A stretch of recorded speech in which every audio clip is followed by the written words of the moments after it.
Ramazan ayında uzun saatlar ac və susuz qalmaq orqanizmdə bəzi vitamin və mineralların balansına təsir göstərə bilər. Xüsusilə maqnezium və vitamin D bu dövrdə daha çox diqqət tələb edən iki vacib maddədir. Maqnezium orqanizmdə 300-dən çox biokimyəvi reaksiyalarda iştirak edir. Sinir sistemi, əzələ fəaliyyəti, ürək ritmi və enerji istehsalı üçün vacibdir. Oruc zamanı halsızlıq, əzələ qıcılmaları, əsəbilik və yuxu pozuntuları daha çox hiss olunur.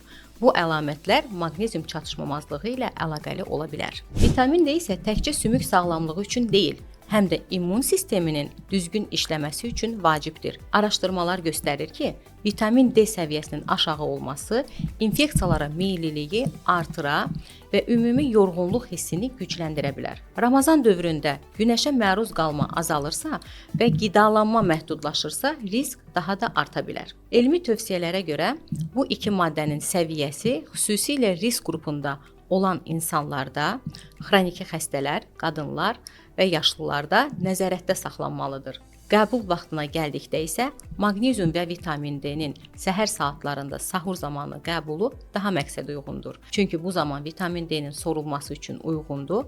Maqnezium isə gün ərzində enerji və əzələ funksiyasını dəstəkləyir. Unutmayaq, balanslı qidalanma, kifayət qədər su və düzgün seçilmiş qida əlavələri dəstəyi Ramazanı daha sağlam keçirməyə kömək edir.